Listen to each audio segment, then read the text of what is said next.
உன் மனம் விரும்பும் நற்செய்தியையும் உன்னுடைய மனம் ஆசைப்படும் விஷயங்களையும் இப்பொழுது மனநிறைவோடு கொடுத்து உன்னை மகிழ்விக்கப் போகின்றேன். எத்தனை முறைதான் முருகனிடம் கேட்பது இன்னும் கிடைக்கவில்லையே என்று நீ சொல்லிய விஷயங்கள் எல்லாம் இப்பொழுது கிடைத்து மனம் மகிழப் போகின்றாய் என் குழந்தையே.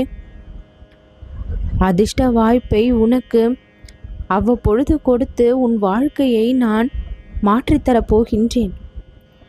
கஷ்டத்திலும் துன்பத்திலும் சென்று கொண்டிருக்கின்ற உன்னுடைய வாழ்க்கையை இன்ப மழையில் நனைய வைக்க தயாராகிவிட்டேன். எவ்வளவோ கஷ்டங்களை இது நாள் வரை நீ அனுபவித்து கொண்டிருந்தாலும் இந்த முருகனினுடைய ஆசீர்வாதத்தினால் உன்னுடைய வாழ்க்கை முழு வெற்றியை பெறக்கூடிய தகுதியை இப்பொழுது பெற்றிருக்கின்றது. கண்ணால் பார்க்கக்கூடிய விஷயங்களை எல்லாம் சரி என நினைப்பதும், செவியால் கேட்கக்கூடிய விஷயங்களை எல்லாம் சரி என நினைப்பதும் உன்னுடைய வாழ்க்கையில் சில நேரங்களில் அது பாதகமாக முடிந்திருந்தது.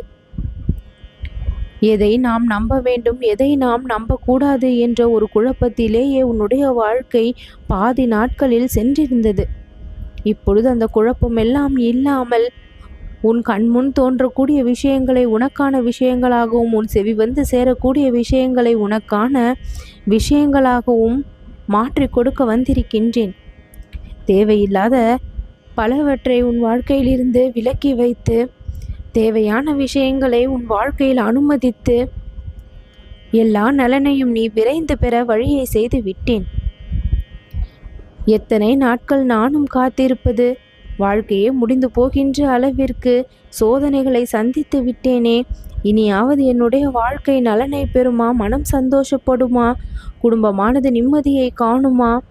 இந்த வறுமையின் பிடியிலிருந்தும், இந்த துன்பத்தின் சிக்கலின் மாயையிலிருந்தும் எப்பொழுதுதான் நான் மீண்டு வருவது முருகா? ஒரு வழி கொடு என்று கேட்டாயல்லவா? இதோ வழிவிடு முருகன். உன்னுடைய வாழ்க்கையிலிருந்த தடைகளை எல்லாம் அகற்றி உனக்கான வழியை இன்று திறந்து வைத்திருக்கின்றேன்.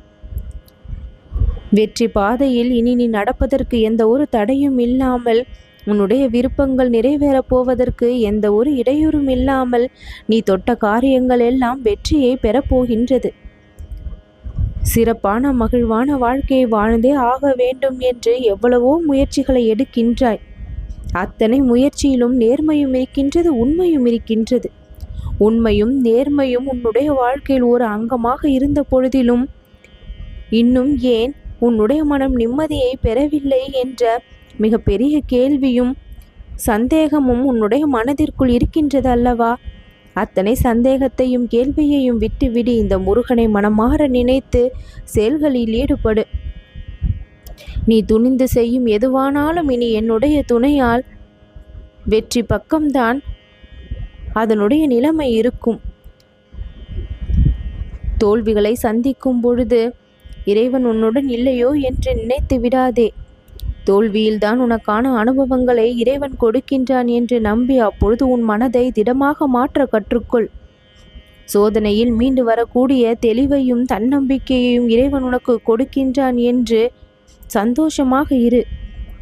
உன்னுடைய சக்தியெல்லாம் வெளிப்பட்டு கொண்டிருப்பதற்கான முழு காரணம் நீ சந்தித்த தோல்விகள்தான். அந்த தோல்விகள்தான் இப்பொழுது வெற்றி பாதையில் உன்னை அழைத்து செல்ல வைக்கின்றது. இனிமேல் உன்னுடைய வாழ்க்கை மிக பெரிய அளவில் நன்மையை பெறும். முருகனுடைய ஆசீர்வாதத்தால் முழு நிறைவான மன திருப்தியான வாழ்க்கையை இனிமேல் நீ வாழ்வாய்.